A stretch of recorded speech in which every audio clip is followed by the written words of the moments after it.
this room is entirely dependent on systems they probably haven't thought about once today. The electricity powering these lights, the networks connecting our phones, even the systems that delivered our breakfasts today. Human beings have never been more connected, more urban, yet they've also become more dependent than perhaps any society in history. Modern cities work so efficiently that we've forgotten that they can fail. So, what happens when one of them does? By 2050, nearly 70% of humanity will live in urban areas. Much of this growth will happen in Africa, where populations are expected to more than double. But modern cities are not just becoming bigger, they're becoming denser. And the systems that they depend on are becoming more interconnected. Imagine, tomorrow morning, the London Underground suddenly stopped for exactly 3 hours. At first, it sounds like an inconvenience. I mean, who cares, right? But then, all of a sudden, millions of passengers are forced onto already congested roads. This brings traffic to a complete standstill. Staff arrive late to work, deliveries are delayed,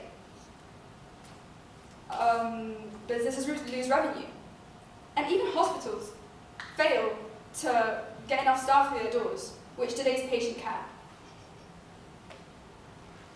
Nothing catastrophic has happened, right? It's just one system that stopped working. But a public transport problem has become an economic, social, and public health problem. This is called systemic failure. The problem is not with the system itself, it's with the relationship between these networks that cause the problem. And this is not just theoretical. We've seen this happen in very different contexts. The 2023 earthquake in Antakya, Turkey, the Turkey-Syria earthquake in 2023 resulted in catastrophic damage across Antakya, Turkey. Very dense, tall buildings didn't just collapse, they collapsed onto roads that blocked the ways of emergency services getting to areas in need. Additionally, damaged infrastructure to do with water and electricity resulted in hospitals left unable to function. This earthquake, these failures, resulted in so many casualties that could have been avoided. War and conflict reveal this vulnerability in a different form. Since 2022, Ukrainian drone attacks on Belgrade in Russia and Russian bombing of Kiev, Ukraine's capital, have resulted in power outages and damages to heating,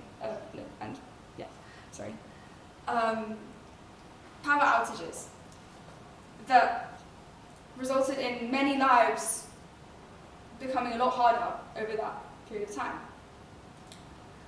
But modern warfare increasingly targets infrastructure, not just territory, because modern warfare wants to paralyze cities as quickly as possible, and because modern cities depend so heavily on these systems. No need for widespread physical destruction. You can simply target, a power station, and that's it. The city is in chaos. Or, we all remember the devastating COVID-19 pandemic. In London, by the end of 2023, over 3 million cases were confirmed, and around 20,000 deaths. Now, have you ever stopped to wonder what life was like in the Scottish Highlands, for example? In a remote village that not very many people lived in. Some such communities never even recorded a single case. Population density matters. Many of you might know the story of Jon Snow and the 1854 cholera outbreak in Soho, London. many families were just dying, dropping left and right, and no one could understand why.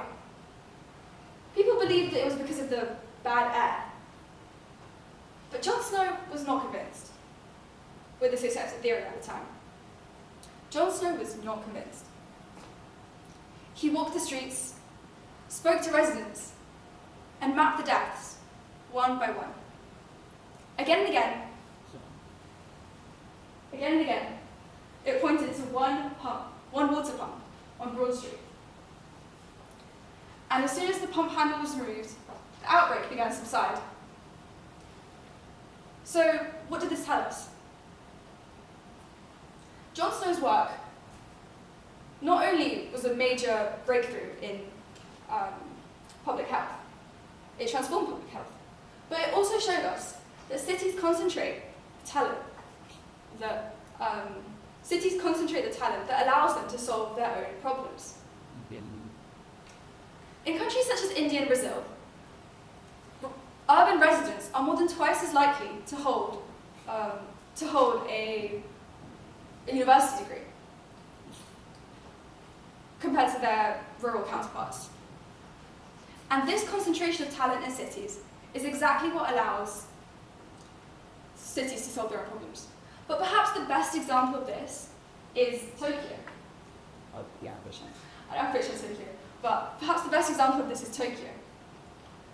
The 1923 Great Kanto earthquake killed 100,000 people, almost 100,000 people, and resulted in around 70% of the buildings in Tokyo being destroyed or damaged.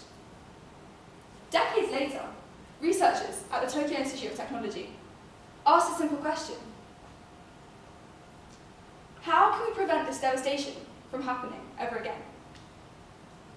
They developed seismic isolation systems that absorbed the earthquake tremors in the ground, resulting in the buildings, instead of collapsing, the buildings stayed up and kind of navigated the earthquake. And these systems are now used across earthquake-prone cities all over the world. Tokyo concentrates these universities, these industries, these skills, these talented people, and that is what makes Tokyo so advanced, so much further ahead of the world than many other cities. All these institutions and people and talent are all in one very dense environment. Today, cities are far more interconnected, more dense than ever before. This increases the risk of danger, but it also increases the likeliness of solutions. Whether it be the recent heat wave that we just went through, floods, earthquakes, pandemics, cities will continue to face challenges. The problem of the 21st century is not to eliminate urban vulnerability. That's impossible. It's to make sure that our capacity to respond grows as quickly as the risks our cities create. Thank you.